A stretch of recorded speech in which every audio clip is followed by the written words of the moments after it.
Alors bonjour tout le monde. Aujourd'hui dans cette capsule, je vais vous parler de comment s'améliorer davantage au Pokémon TCG. Premièrement, il faut savoir que à la base, lorsqu'on choisit un deck de Pokémon, il est primordial de savoir exactement comment notre deck fonctionne, comment lire exactement tous les cartes qu'on possède pour bien savoir la synergie des cartes, la stratégie de notre deck et tout. Donc à partir de là, pour s'améliorer et persévérer, par exemple, dans les tournois plus locaux ou dans les major tournaments, il y a deux aspects que je pointe afin de s'améliorer davantage. Alors, ces deux aspects, je voudrais c'est vraiment gérer et s'adapter. Alors, je vais passer un aspect à la fois pour bien vous expliquer qu'est-ce que je veux dire par ces deux aspects. Alors, premièrement, gérer.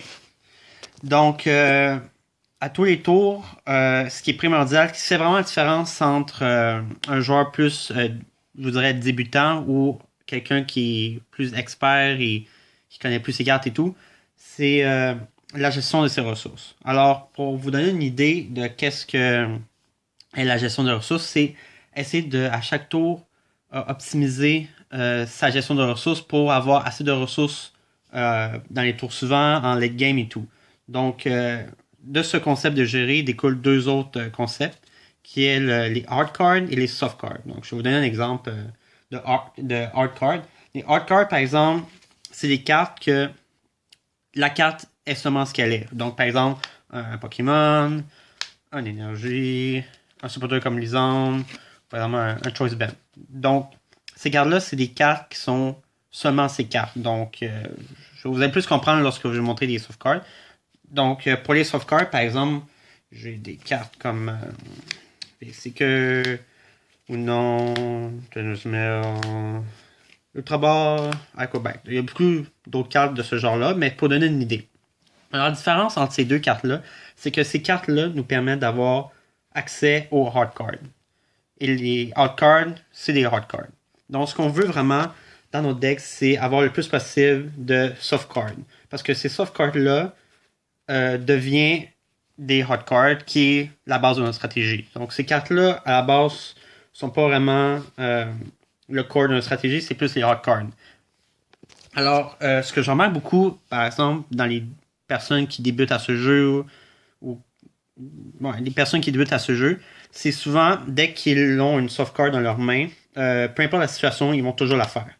Donc, vu que c'est une carte qui peut effectuer, ils vont tout le temps la faire. Donc, il faut vraiment faire attention par rapport à ça parce que lorsqu'on effectue ce raisonnement, plus tard dans la partie, on va avoir de la difficulté à avoir les hard cards qu'on a besoin pour la situation spécifique. Donc, le truc, c'est vraiment faire en sorte d'avoir les hard cards qu'on a besoin pour faire notre tour, et garder le plus possible de soft cards. Pourquoi pas faire les soft cards dès qu'on en a dans les mains? Il y a deux raisons à ça.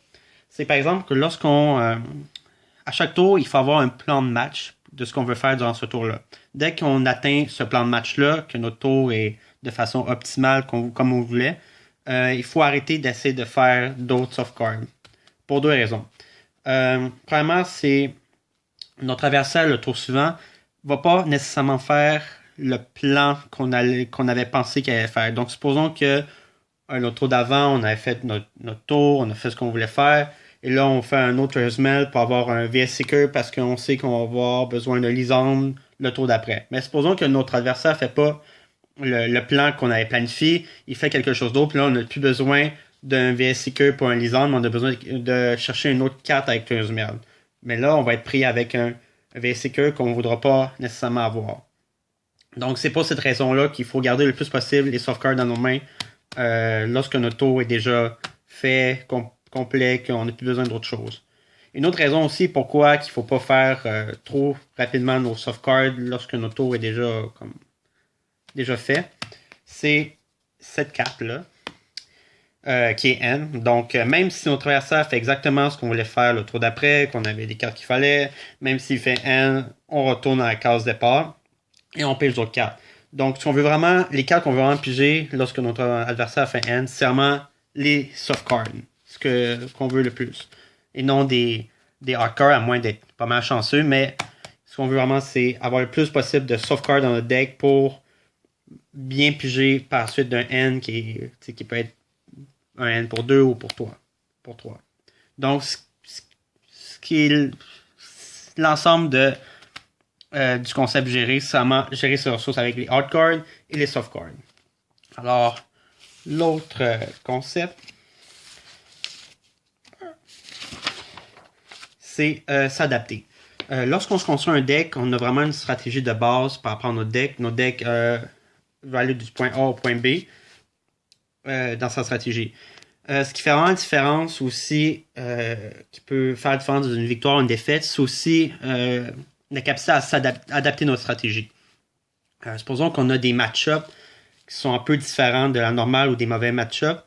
Et il faut vraiment adapter notre stratégie par rapport au match-up qu'on est contre.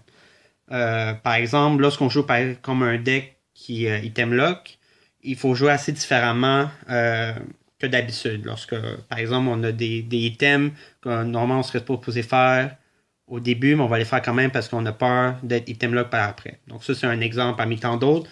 Mais il faut essayer de vraiment comprendre que on a une stratégie de base, mais il faut aussi s'adapter par rapport à la stratégie de notre adversaire. C'est vraiment ça qui va faire la différence. Parce que si on essaie trop de toujours faire la même stratégie, des fois, ça va être pas la meilleure chose à faire, dépendamment de la situation. Donc, il faut vraiment évaluer ces aspects-là. Et aussi les mauvaises mains. Donc, souvent, les personnes, lorsqu'ils pigent une mauvaise main et tout, ils sont un peu déboussolés et tout parce qu'ils ne peuvent pas faire leur meilleur tour 1 qu'ils auraient fait normalement. Donc, il faut vraiment savoir d'avance qu'est-ce qu'il faut faire lorsqu'on pige une mauvaise main. Est-ce qu'il faut quand même essayer de faire le plus possible ce qu'on voulait faire tour 1? Est-ce qu'il faut faire quelque chose d'autre? Donc, c'est vraiment cet aspect-là qu'il faut vraiment viser par rapport à s'adapter. Puis aussi, lorsqu'on commence à pratiquer avec un deck, il est assez facile de comprendre les combos de base et tout. Mais après ça, il faut vraiment se pratiquer par rapport aux match-ups qui sont nos plus faibles pour essayer, pas nécessairement de les battre, mais essayer de voir le meilleur avantage possible, même si c'est pas toujours en notre faveur. Donc, il faut vraiment pratiquer contre les match-ups qui sont moins bons, même si on sait que la majorité du temps, on va perdre, mais au moins, on va déjà avoir plus de chances de gagner si ça arrive.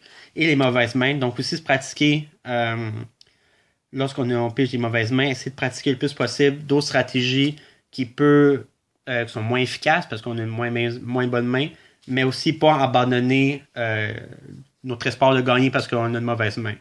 Puis aussi également, ce que je conseille aussi après chaque match, vraiment voir qu'est-ce que vous avez pu vous améliorer par rapport au ce que vous avez fait durant la partie. Même si vous gagnez, essayez de trouver des éléments quand même qui restent à améliorer. Et non juste vous rabattre, j'ai eu un mauvais match-up, donc c'est à cause de ça, ou j'ai eu une mauvaise main, donc ça doit être à cause de ça. Donc même dans ces situations-là, même si vous avez un mauvais match-up, au moins pensez qu'est-ce que j'aurais pu faire de mieux. Et même si vous avez une mauvaise main, essayez de penser comment j'aurais pu faire mieux. Donc, même si vous n'avez pas pu nécessairement gagner, mais au moins savoir qu'est-ce que vous allez faire mieux pour peut-être une prochaine fois, si cette situation arrive, avoir de meilleures chances de gagner.